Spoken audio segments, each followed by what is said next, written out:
আসসালামু আলাইকুম বন্ধুরা, আশা করি আপনারা সবাই ভালো আছেন। অনলাইন জব নিউজ বিডির পক্ষ থেকে জানাচ্ছি আন্তরিক শুভেচ্ছা ও স্বাগতম। তো বন্ধুরা, এখানে ৪৬তম বিসিএস পরীক্ষা ২০২৩ এর পুনরায় ফল প্রকাশ করা হয়েছে, যেখানে উত্তীর্ণ হয়েছে ২১,৩৯৭ জন। তো বিসিএস ৪৬তম বিসিএস ২০২৩ সালে পরীক্ষা অনুষ্ঠিত হয়েছিল। সেখানে কিন্তু একবার ফল প্রকাশ করা হয়েছিল, সেই ফল কিন্তু বাতিল করে আবার পুনরায় ফল প্রকাশ করা হয় এবং এখানে এখন উত্তীর্ণ হয়েছে ২১,৩৯৭ জন। বুধবার ২৭ নভেম্বর বাংলাদেশ সরকারি কর্ম কমিশন পিএসসির ওয়েবসাইটে এই ফল প্রকাশ করা হয়। আপনারা পিএসসির ওয়েবসাইটে কিন্তু ভিজিট করতে পারেন যারা যারা পরীক্ষা দিয়েছেন। ২০২৩ সালে ৩০ নভেম্বর ৪৬তম বিসিএস বিজ্ঞপ্তি প্রকাশ করা হয়। এই বিসিএসে ৩,১৪০ জনকে নিয়োগ দেওয়া হবে। সর্বশেষ নেওয়া হবে স্বাস্থ্য ক্যাডার সহকারী সার্জন ১,৬৮২ জনকে, সহকারী ডেন্টাল সার্জন ১৬ জন, শিক্ষা ক্যাডার শিক্ষায় ৫২০ জন, প্রশাসন ক্যাডারে ২৭৪ জন, পররাষ্ট্র ১০, পুলিশে ৮০ এবং আনসারে ১৪, মৎস্য ২৬ ও গণপূর্তে ৬৫ জনকে নেওয়া হবে। মোট ৩,১৪০টি পদের বিপরীতে ৩,৩৮,০০০ আবেদন জমা পড়ে।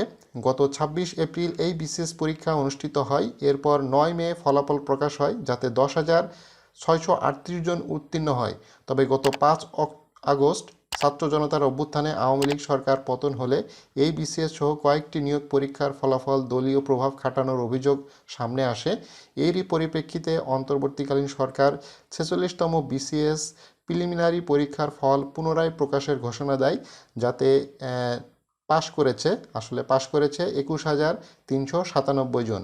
নতুন করে তারা কাটছাঁট করে আবার কিন্তু এই পরীক্ষাটা কিন্তু তারা দেখিয়েছে এবং এখানে কিন্তু এমসিকিউ টাইপ পরীক্ষা অনুষ্ঠিত হয়েছে। সেই এমসিকিউ টাইপ পরীক্ষায় কিন্তু প্রথমে ১০,০০০-এর মতো উত্তীর্ণ হয়েছিল, সেখান থেকে কিন্তু এখন ২১,৩৯৭ জন উত্তীর্ণ হয়েছে এবং এখানে কিন্তু ২০০ নম্বরের পরীক্ষা অনুষ্ঠিত হয়। ৪৬তম বিসিএস প্রিলিমিনারিতে ২,৫৪,৫৬১ জন পরীক্ষা অংশ নিয়েছিল। এর মধ্যে পরীক্ষা দেয়নি ৮৩,৮৩,৪২৫ জন।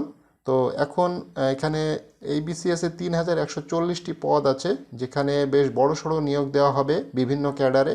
তো এটা জাস্ট প্রিলিমিনারি পরীক্ষা, এরপরে কিন্তু বিসিএসের অনেকগুলো পরীক্ষা আছে, সে সকল পরীক্ষা অনুষ্ঠিত হবে। সেই পরীক্ষা অনুষ্ঠিত হওয়ার পরে মূলত এই নিয়োগটা চূড়ান্ত করা হবে। তো যারা বিসিএসে অংশগ্রহণ করেছেন, বিসিএসের জন্য যারা পড়াশোনা করেছেন, তাদের জন্য এই নিউজটা খুবই গুরুত্বপূর্ণ। বন্ধুরা, ভিডিওটি ভালো লাগলে অবশ্যই লাইক করবেন, আর যারা আমার চ্যানেলে নতুন আছেন অবশ্যই এই চ্যানেলটি সাবস্ক্রাইব করে রাখবেন।